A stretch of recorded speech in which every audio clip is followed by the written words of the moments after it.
Yes, hello, good day everyone. Today we'll be having our problems on force system under static of rigid bodies. Uh, this is under the topic of rectangular components. So we have here a problem number one, or example number one. Determine the resultant of the two forces applied. The bracket, write the terms of unit vectors along the x prime axis and the y prime axis. So, ibig sabihin, ito yung nagiging x prime natin, ano? Yan yung magiging reference line natin.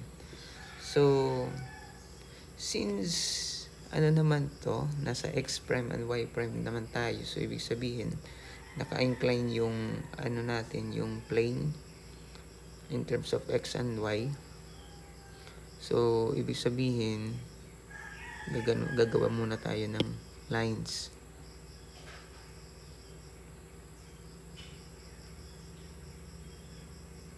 Okay.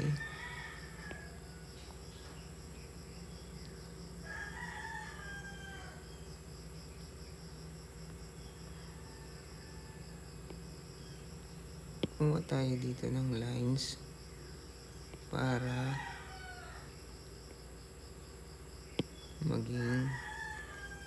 maging maganda yung illustration natin. So, yung kagandahan naman dito sa ating ginagawa is may drawing na. Kaya medyo magaan na para sa atin. Hindi na tayo nag-drawing. So, ilalaro na lang natin to dito. Ayan. So, ibig sabihin, this point is, or this line, siya yung nag 20 degree na inclination. Nag-incline siya dyan ng 20 degree. Kasi ito yun na 20 degree. Yun yung nangyari sa. So, ibig sabihin, may natitira na lang dito na 10 degrees. And then, dito naman is, ito kasi yun, na 20 degree. Tapos, mula dito, papunta doon, that is 35 degrees. Ito, diba? 35 degrees. So, may natitira na lang dito na 15 degrees. And then, hahayaan na natin ito. Wala na tong gamit. Mag-focus na lang tayo doon sa ating 15 degrees and 10 degrees. Okay.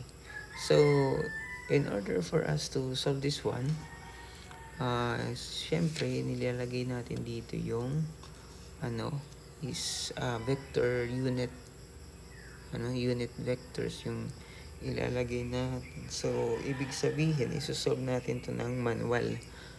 So, ibig sabihin, we will note this as P1 and this would be P2. Okay, so kukunin natin bawat isa. Sa P1 yung X and Y component, pati din sa P2. Kukunin natin yung kanilang mga components. Okay, so solve natin itong P1. So P1, so magkakaroon tayo ng triangle. So this would be P1, this would be PY, P1Y, and this portion naman is magiging P1X. Okay, so meron na tayong triangle. Mag-base tayo dyan sa triangle na yan. Yung triangle na yan is 10 degrees yung inclination nyo. Mula dito, yung magiging papuntang hypotenuse. Yung hypotenuse natin, that would be 200 Newton. So, ibig sabihin that sine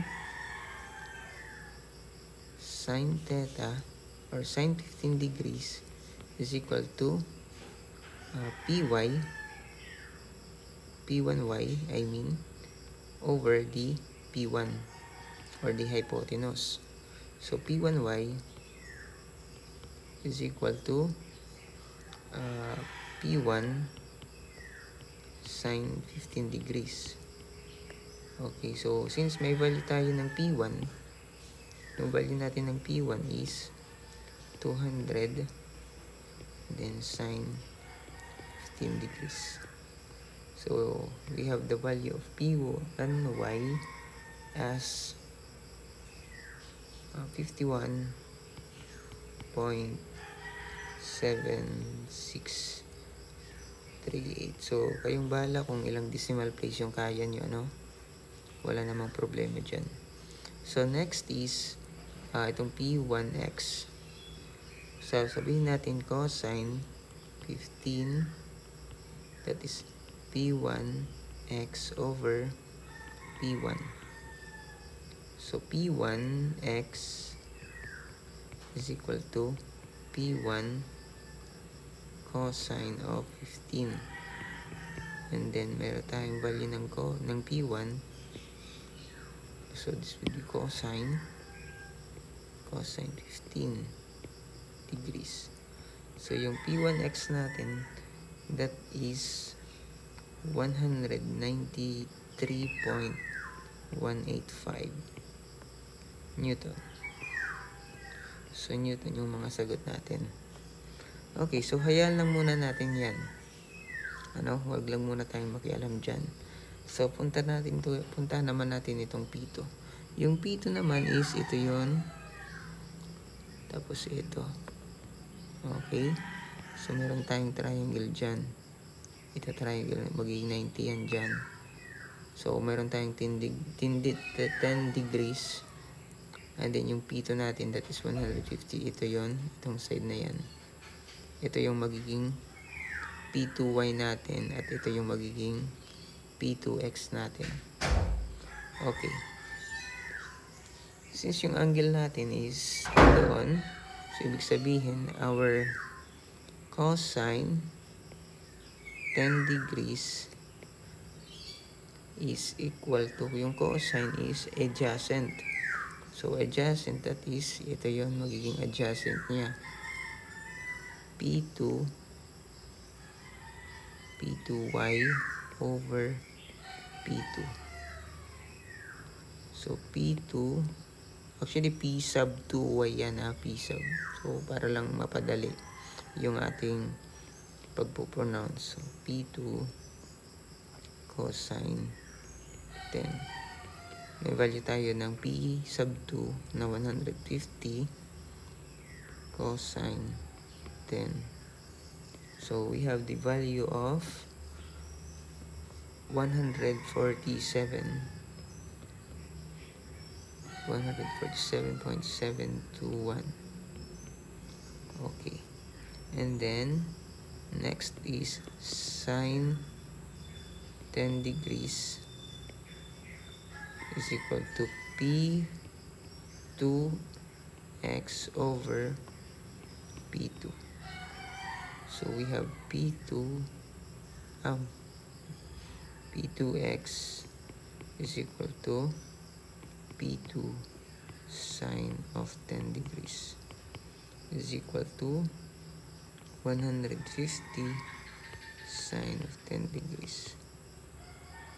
So we have P2x na, yung P2x natin, that is 26.047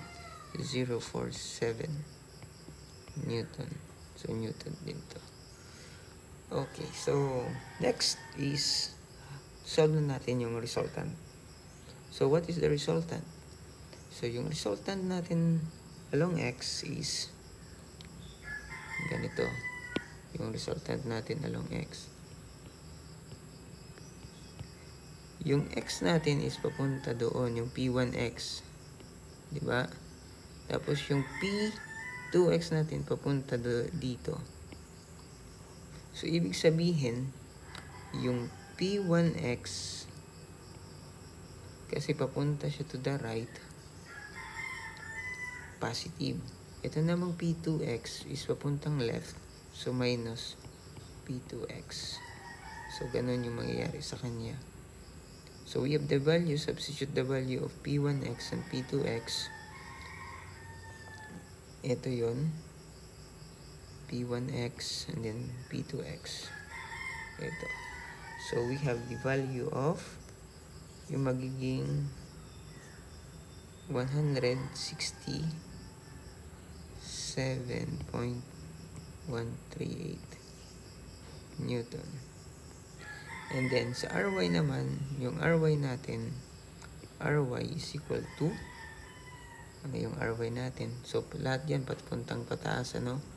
Pataas, pataas yung Ry. So, ibig sabihin, P1y plus P2y.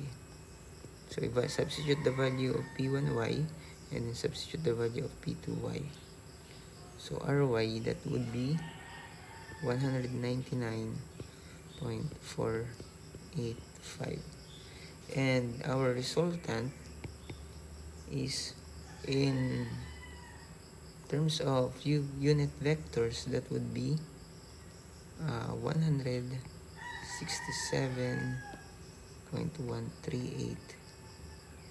I plus 199.485 J.